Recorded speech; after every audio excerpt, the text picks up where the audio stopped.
ఉన్న బంగారాన్ని విడిపించి ఆ రోజు ఆన్లైన్ రేటుకే మేము కొంటాం. Sharma gold company. నమస్తే కళ్యాణ్ గారు. నమస్తే జయ గారు. కళ్యాణ్ గారు, అందమైన జీవితానికి మెయిల్స్ కుప్పలు తెప్పలుగా వస్తూనే ఉన్నాయి. అయితే ప్రయారిటీని బట్టి ముందు వెనుక తీసుకొని మనం డిస్కస్ చేస్తున్నాము. డైరెక్ట్గా సబ్జెక్ట్లోకి వచ్చేస్తానండి. చందన అని ఒక అమ్మాయి మనకి మెయిల్ చేశారు. వాళ్ళ హస్బెండ్కి సంబంధించిన ఇష్యూ అనమాట. హస్బెండ్ ఇష్యూ అనగానే నేను కూడా ఫస్ట్లో ఇదేదో రెగ్యులర్గా మనం చూసే ప్రాబ్లం ఏమో అనుకున్నాం, వైఫ్ అండ్ హస్బెండ్ ఇష్యూస్ ఏమో అనుకున్నాను. కానీ కొంచెం డిఫరెంట్గా ఉందండి. అయితే మెయిల్లో తన నెంబర్ కూడా ఇచ్చింది, ఒకసారి కాల్ చేసేయమంటారా? చేయండి మేడం. హైదరాబాద్ హైదరాబాదేనండి. ఇంకేం వివరాలు లేవు మెయిల్లో ఉన్నాయండి, కాకుంటే డైరెక్ట్గా మీరు మాట్లాడితే బాగుంటుంది. తప్పకుండా. హలో చందన గారండి, నేను జయానండి, అందమైన జీవితం ప్రోగ్రామ్ నుంచి కాల్ చేస్తున్నాను. నమస్తే. నమస్తే చందన గారు, నాతో పాటు డాక్టర్ కళ్యాణ్ చక్రవర్తి గారు కూడా ఉన్నారు. నమస్తే అమ్మా, నేను డాక్టర్ కళ్యాణ్ చక్రవర్తి. నమస్తే డాక్టర్ గారు. కొద్దిగా చందన అండి. అమ్మా చెప్పండి అమ్మా, ఎక్కడి నుంచి అమ్మా, ఎంత మీ వయసు, సమస్య ఏంటో చెప్పు. నా వయసు 29 అండి. మేము ఇక్కడ హైదరాబాద్ లో ఉంటామండి. నాది విచిత్రమైన సమస్య అండి. మా వారు ఈ మధ్య బాగా తాగడం మొదలు పెట్టారండి. విపరీతమైన తాగుడు. ఏ విషయం గురించి మాట్లాడదామన్నా విపరీతమైన కోపం. ఏ మాట మాట్లాడదామన్నా మాటకి ముందు మాట తర్వాత కోపమేనండి. అతను ఏం చేస్తుంటారమ్మా మీ వారు? Software engineer. Software engineer. మీరు వర్కింగ్ ఏనమ్మా? లేదండి, నేను హోమ్ మేకర్. ఎంతమంది పిల్లలమ్మా? ఒక పాప అండి. ఒక పాప. వయసు అమ్మా? 3 ఏళ్ళండి. మీకు మ్యారేజ్ అయ్యి? నాకు మ్యారేజ్ 6 ఏళ్ళు అయిందండి. ఓకే. ఈ కోపం అన్నది ఇప్పుడమ్మా, మ్యారేజ్ అప్పటి నుంచినా? అది మొదటి నుంచి ఉన్నదేనండి. తాగుడు అన్నదమ్మా? అది మొదటి నుంచే ఉందండి. కాకపోతే ఎప్పుడో నెలకోసారో వారానికోసారో తాగేవాళ్ళండి ఇది వరకు. కానీ ఇప్పుడు మరీ విపరీతం అయిపోయిందండి తాగుడు. కారణం వెతుక్కుంటున్నాడు తాగడానికి. కోపం వచ్చినా తాగడమే, బాధ వచ్చినా తాగడమే, ఆఖరికి సంతోషం వచ్చినా తాగడమే, అన్నిటికీ తాగుడేనండి. ఇక్కడ ఎవరెవరు ఉంటారు చందన? హైదరాబాద్ లో మీతో ఫ్యామిలీ ఎవరెవరు ఉంటారు? మేము ముగ్గురేనండి, నేను, మా వారు, మా బాబా. ఓకే. అరేంజ్ మ్యారేజ్ అండి? అరేంజ్డ్ కమ్ లవ్ మ్యారేజ్ అండి మాది. చెప్పమ్మా, అంటే ఈ కోపానికి కొన్ని నిదర్శనాలు చెప్పండి అమ్మా, ఎగ్జాంపుల్స్. అంటే ఏ పరిస్థితిలో ఎక్కడ వస్తుంది కోపం? మనం ఏదన్నా అన్నా వస్తుందా, ఏమి అనకపోయినా వస్తుందా, ఎలా వస్తుంది ఈ కోపం చెప్పండి? ఎవరితో? ఎవరైనా కోపం తెప్పించాలంటే చాలా ఈజీ. లేదు, ఆయన కోపం తెచ్చుకోవాలన్నా ఈజీ. ఆయనకి మొదటి నుంచి విపరీతమైన కోపం. ఇదేంటయ్యా ఈ పని ఇలా చేసావు అని ఏదన్నా చిన్నగా మాట్లాడినా, గట్టిగా మాట్లాడక్కర్లేదండి, మాట్లాడినా చాలు, నీకెందుకు, నువ్వెవరు మాట్లాడడానికి అని రైజ్ అయిపోతుంటాడండి. అతన్ని సరిచేయటం గాని, సర్ది చెప్పటం గాని ఏదైనా చెప్తే కనుక అతను కోపం వస్తుంది. అలా కాకుండా మీరు అతను సరిచేయకుండా, సర్ది చెప్పినటువంటి పరిస్థితి లేకుండా కూడా కోపం వస్తుందమ్మా సహజంగానే? ఆయన సహజంగానే బాగా కోపిస్తండి. ఓకే. మళ్ళీ ఆయనే సర్దుకుంటారా చందన, లేకుంటే మళ్ళీ అది అలా ప్రొలాంగ్ అవుతూనే ఉంటుందా కోపం? ప్రొలాంగ్ అవుతూనే ఉంటుందండి. నేను గొడవ పడకూడదు, ఫోన్లే ఇవాళ నేను సర్దుకుపోదాము అనుకున్న రోజున బయటికి వెళ్ళిపోయి తాగొచ్చేస్తారు. లేదు, నాకు ఆ రోజు మూడ్ బాగాలేదు, నేను ఎదురు తిరిగి మాట్లాడతాం అనుకున్న రోజున ఇంకా ఎక్కువ గొడవ పడు. మొదట్లో పోనీ నేను తగ్గుంటే ఆయన తగ్గుతాడులే అనుకుని నేను సర్దుకుపోయిన రోజులు నన్ను ఇంకా చులకనగా చూడటం మొదలు పెట్టాడండి. ఇది వరకు మాట అనుకుని అరుచుకునేవాళ్ళం, ఇప్పుడు చెయ్యి కూడా ఎత్తుతున్నాడండి నా మీద. పాప పెద్దదవుతోంది కదండి, అది అక్కడ ఉందని కూడా చూసుకోరండి. ఈ 6 ఏళ్లలో 10 ఉద్యోగాలు మారింటాడండి ఈ కోపంతో. 10 ఉద్యోగాలు? 10 ఉద్యోగాలా? జాబ్ చేయడానికి తెలివి కూడా ఉంది, కానీ ఆ కోపంతో పోగొట్టుకుంటాడండి. అమ్మా, ఇప్పుడు కోపం అన్నది మనకు అర్థం అవుతుంది, కానీ ఉద్యోగం అనేటటువంటి పరిధిలో అక్కడ ఏంటమ్మా, అక్కడ కోపం అంటే ఎందుకు కోపం వస్తుంది అక్కడ? వాళ్ళకి తగ్గట్టు ఈయన ఉండడండి. ఓకే. మనం కంపెనీకి వెళ్ళాము, ఒక ఆఫీస్ కి వెళ్ళాము, వాళ్ళకు రూల్స్ రెగ్యులేషన్స్ ఉంటాయి, డ్రెస్ కోడ్ అనో ఇంకోటో ఉంటాయి. అవి ఏమి ఈయనకి నష్టం. ఐడి కార్డ్ వేసుకెళ్ళాలి, వేసుకెళ్ళాలంటాడు. ఓకే, బేసిక్స్ కూడా విండు. నాకు ఇష్టం లేదంటాడు. ఎప్పుడన్నా ఆఫీస్ కి కూడా డ్రింక్ చేసి వెళ్ళే పరిస్థితి ఉందమ్మా? ఆఫీస్ కి డ్రింక్ చేసి వెళ్ళటం గానీ, డ్రైవింగ్ చేసినప్పుడు డ్రింక్ చేయటం గానీ ఇలాంటివి ఉన్నాయా? ఉన్నాయండి. మా పాప పుట్టినప్పుడు మేము హాస్పిటల్లో ఉంటే కనీసం మమ్మల్ని చూడడానికి కూడా రాలేదు, కానీ పాప పుట్టిందని పార్టీ చేసుకున్నాడు. ఆ తాగి ఆఫీస్కి వెళ్ళాడు. అప్పుడు ఉద్యోగం పోయింది. అంటే ఆయనకి తాగటానికి రీజన్స్ అక్కర్లా, ఆయనే వెతుక్కుంటారండి. ఈ తాగటం గురించి మీ ఒక్కరికే తెలుసమ్మా, లేదంటే వాళ్ళ కుటుంబ సభ్యులు, ఆఫీస్ లో ఉండేటటువంటి వాళ్ళకి ఇది పబ్లిక్ అయిందా ఇష్యూ? అందరికీ తెలుసండి. అందరికీ తెలుసు. అంటే తాగినప్పుడు కోపం ఒకలాగా, తాగినప్పుడు ఒకలాగా ఉంటుందా, లేదంటే ఎప్పుడు కూడా కోపం అనేది సబ్జెక్ట్ డిఫరెంట్, తాగటం డిఫరెంట్ సబ్జెక్ట్సా? లేదండి, ఆయనకి కోపం వచ్చింది అంటే ఇంకా తాగడమే. కోపం వస్తే తాగడానికే కోపం తెచ్చుకునే సందర్భాలు కూడా ఉంటాయండి. తాగిన తర్వాత కోపం ఇంకా విపరీతం అవుతుందమ్మా? విపరీతం అవుతుందండి. ఇప్పుడు చేతుల వరకు వచ్చిందా వ్యవహారం? అవునండి, చెయ్యి ఎత్తడం వరకు కూడా వచ్చిందండి. అయ్యో. కొన్ని మధ్య మా పాప గురించి కూడా ఆలోచించాలి. అడ్డొచ్చింది. అడ్డొచ్చేసరికి దాని మీద అరిచాడండి. కాదు డాక్టర్ గారు, ఇప్పుడు ఇంట్లో అనుకోండి తనకు కోపం వచ్చినా చెల్లిద్ది, ఇంట్లో వాళ్ళు సర్దుకుంటారు, లేకుంటే ఛీ చావు అని చెప్పేసి వదిలేస్తారు. ఆఫీసుల్లో చెల్లదు కూడా, అక్కడ కూడా ఇలాంటి పెత్తనం చూపించేస్తా ఉంటారా? అంటే ఇది వ్యక్తిత్వ పరం. ఇప్పుడు అమ్మాయి చెప్పేటటువంటి దాంట్లో ఏంటంటే ఇక్కడ కోపము, తాగుడు అనేటటువంటిది బయటకు కనిపించేటటువంటి రెండు సబ్జెక్ట్స్ మాత్రమే. ఇవేంటంటే ఆ లోపల ఉండేటటువంటి వ్యక్తిత్వం గురించి మనం ఇక్కడ అర్థం చేసుకోవాలి. ఏంటంటే అహంకారి స్వభావం, నాకన్నీ తెలుసు, నేను ఎప్పుడూ టాప్ లో ఉండాలి, నా మాట అందరూ వినాలి, నేను చెప్పినట్టు జరగాలి, నా వైపు వేలెత్తి ఎవరు చూపెట్టకూడదు, నేను వేలెత్తి చూపెడితే అవతల వాళ్ళు తూచా తప్పకుండా వెంటనే ఫాలో అయిపోవాలి. సో ఇది వ్యక్తిత్వ పరమైనటువంటి లోపం. కదండి, ఒక డిసార్డర్. మీరు చెప్పేటటువంటి అవకాశం లేదన్నారు, వాళ్ళ తల్లిదండ్రులు చెప్పే అవకాశం ఉందా? ఆఫీస్లో కానీ ఎవరన్నా పెద్దల ద్వారా కానీ స్నేహితుల ద్వారా కానీ అతని ప్రవర్తనలో ఒక మార్పు తెప్పించే ప్రయత్నం ఎప్పుడన్నా జరిగిందా? ఎవరి మాట అన్నా అతను వింటాడా? కౌన్సిలింగ్ అనేటటువంటి ఆలోచన ఎప్పుడన్నా వచ్చిందా? వచ్చిందండి. కౌన్సిలింగ్ కి తీసుకెళ్దామంటే వాళ్ళేంటి నాకు చెప్పేది,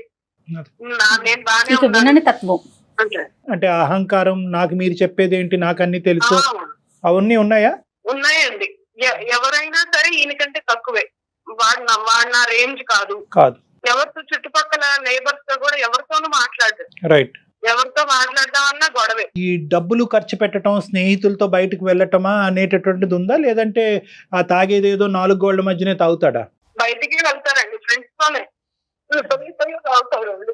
కోపం అనే సబ్జెక్ట్ తీసేస్తే మిగతా ఏమైనా మంచి గుణాలు ఉన్నాయమ్మా? మాట్లాడుకునే తగ్గేటటువంటి గుణాలు ఏమైనా ఉన్నాయా?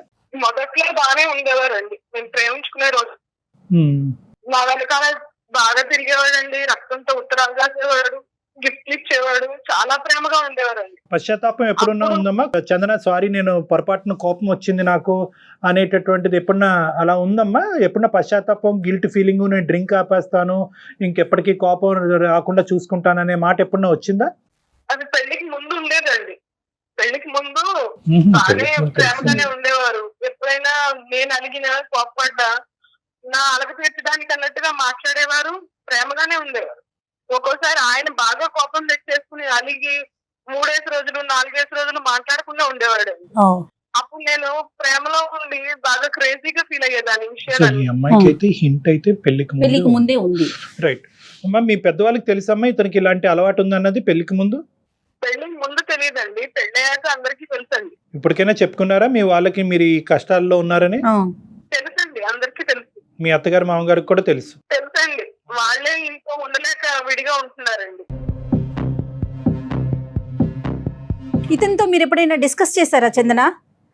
నువ్వు ఇలా కోపంగా బిహేవ్ చేస్తున్నావు, నాకు చాలా ఇబ్బందిగా ఉంది, మనకు ఒక పాప కూడా వచ్చింది, ఇట్లయితే ఎట్లా అట్లా ఏదైనా ఓపెన్ గా మీరు మాట్లాడే అవకాశం అసలు అతను ఇచ్చాడా మీకు? ఇస్తారండి.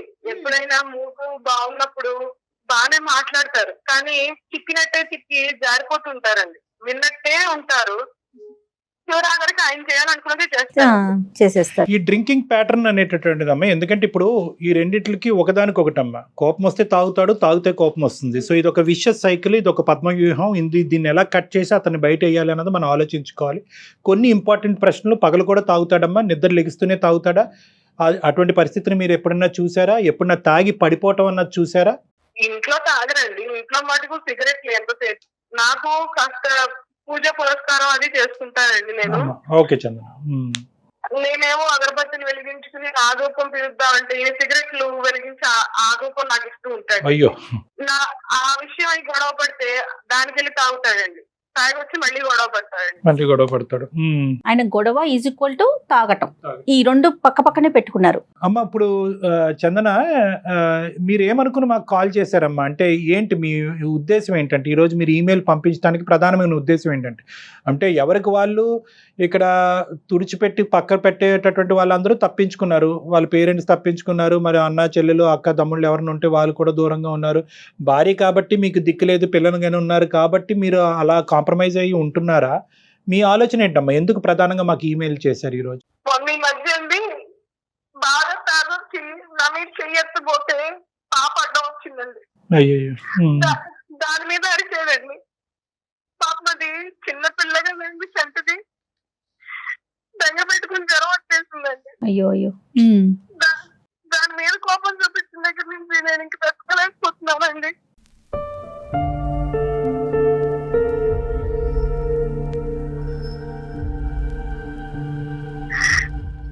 ఇన్నాళ్ళు నేనంటే పడ్డాను కదండి, పాప కూడా ఎక్కడ ఇబ్బంది పెట్టండి.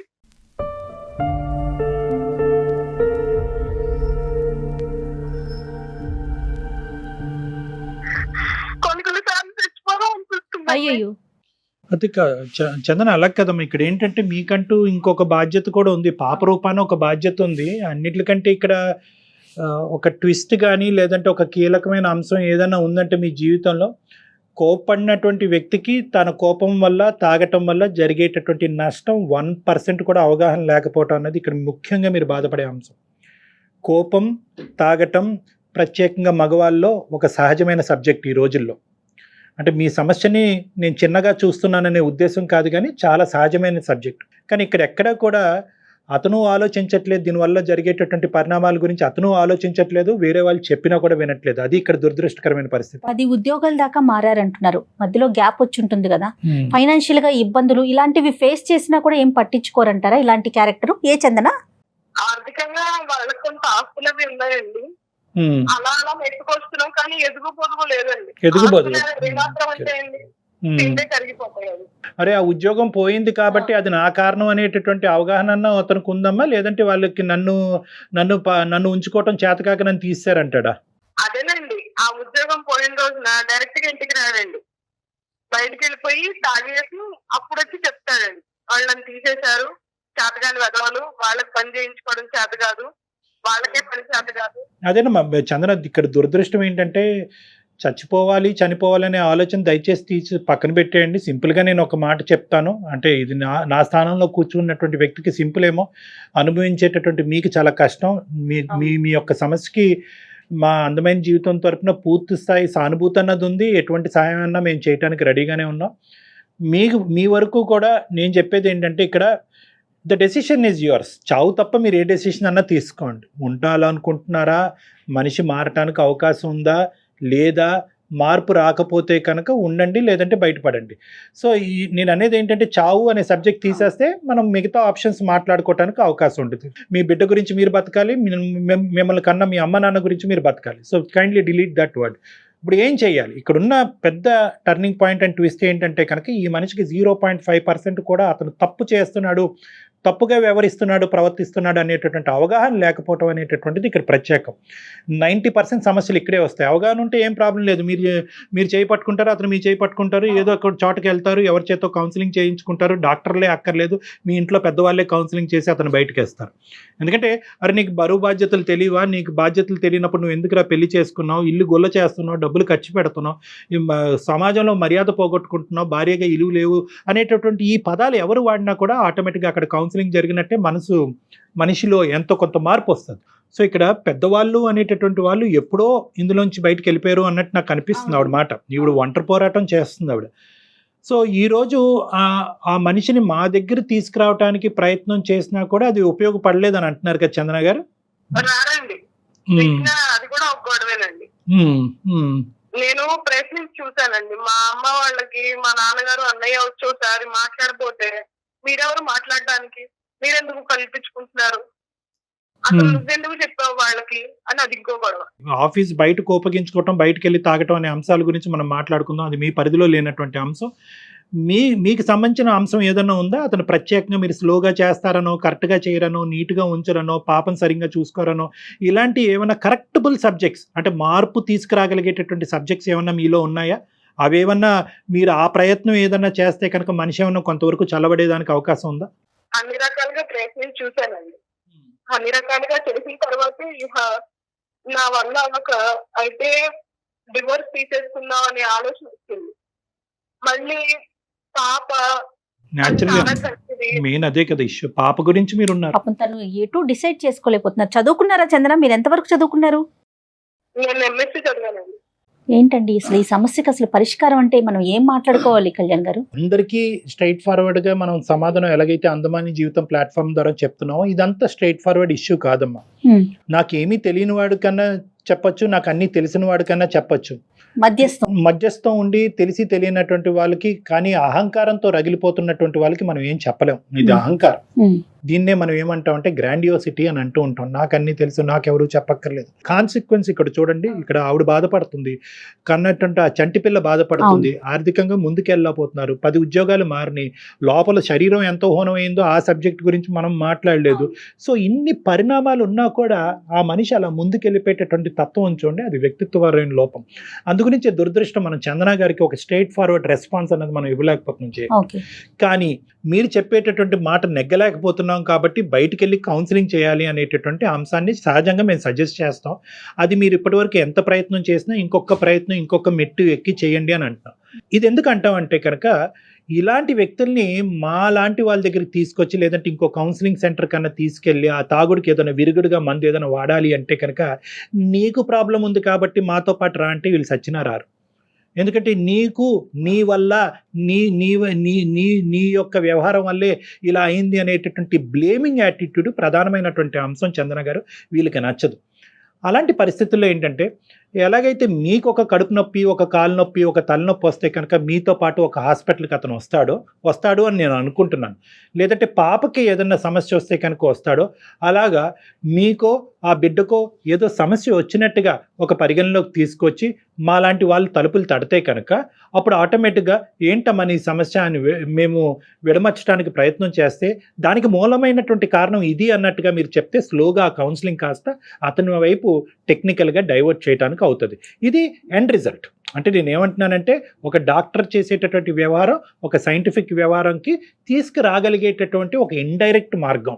ఎందుకంటే డైరెక్ట్గా నువ్వు రా అంటే రాడు కాబట్టి మీరు కొంచెం ప్లాన్డ్గా కొంచెం ఆలోచించి డాక్టర్ గారి దాకా తీసుకురావాలి. కొంతవరకు అంటే ఏంటి లేదమ్మా, సమస్య నీ నెత్తి మీద వేసుకోవాలి. నిజంగా అది వాస్తవమే. ఇప్పుడు మీరు కూడా డిప్రెషన్లో ఉన్నారు, మీకు తలనొప్పి వస్తుంది, మీకు నిద్ర పట్టట్లేదు, మీకు ఫ్యూచర్ గురించి ఒక కన్ఫ్యూజన్, ఈ వీటన్నిటికి సంబంధించి ఒక శారీరకంగా మీ మీద ఒక ప్రభావం పడుతుంది. కాబట్టి ఆ శారీరకమైనటువంటి కారణం చూపెడుతూ అతన్ని మా దగ్గర తీసుకొచ్చేటటువంటి ప్రయత్నం చేస్తే చాలా సందర్భాల్లో 90% ఆఫ్ ద కేసెస్లో మేము చేసేది ఇదే ఇటువంటి వ్యక్తులతో. ఎందుకంటే ఇటువంటి వ్యక్తులు, మీ భర్త లాంటి వ్యక్తులు పరిగెట్టుకుని వచ్చి డాక్టర్ గారు నాకు తాగుడు మానిపించండి, నా కోపాన్ని తగ్గించండి అని అనరు.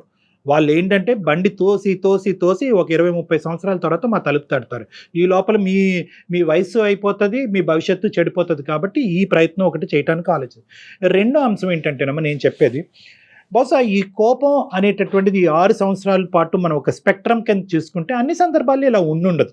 ఈ మధ్యలో మీకు బహుశా ఒక మధుర క్షణాలు కానీ, ఒక మధుర గడియాలు కానీ, ఒక మంచి ఆహ్లాదకరమైనటువంటి వాతావరణం కానీ, ఒక ఊరు ఒక ప్రయాణం చేసినప్పుడు కానీ ఏదో ఒక పాయింట్లో ఒక మంచితనంతో ఆ వ్యక్తిని కనిపిస్తూ ఉంటారు, నవ్వుతూ కనిపిస్తూ ఉంటారు.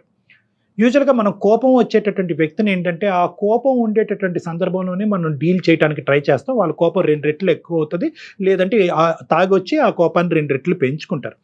ఈ ప్యాచ్ వర్క్ ఉంది చూడండి, ఈ మధ్యలో ఉండేటటువంటి సందర్భాల్లో ఆ సందర్భాల్లో ఏమన్నా ఆ మనిషితో మాట్లాడి అడ్రస్ చేయడానికి ఏమైనా ప్రయత్నం చేయండి. ఆ టైంలో జరిగినటువంటి నష్టాల గురించి మాట్లాడండి, పిల్ల మీద ఎటువంటి ప్రభావం పడుతుంది అనేటటువంటిది మాట్లాడండి.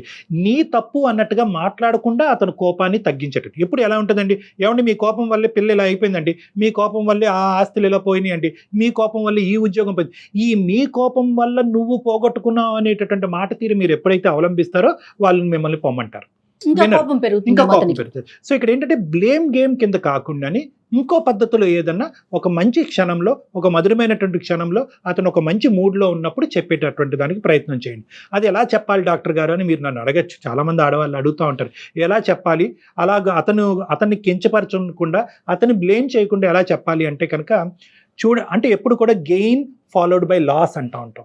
ఇలాంటి వ్యక్తులతో మాట్లాడేటప్పుడు వాళ్ళు ఏం గెయిన్ చేశారు అనేది మనం మాట్లాడుతూ ఉండాలి. ఏమండి, మీరు సిన్సియర్గా ఉంటారు, ఆనెస్ట్గా ఉంటారు, ఒక అబద్ధం ఆడరు మీకు. సో అతనిలో ఉండే కొన్ని గుడ్ క్వాలిటీస్ మాట్లాడుతూ ఈ ఒక్క క్వాలిటీ కూడా మార్చుకుంటే కనుక మన కుటుంబం ఎంత బాగుంటుందండి, ఎంత హ్యాపీగా ఉంటుంది.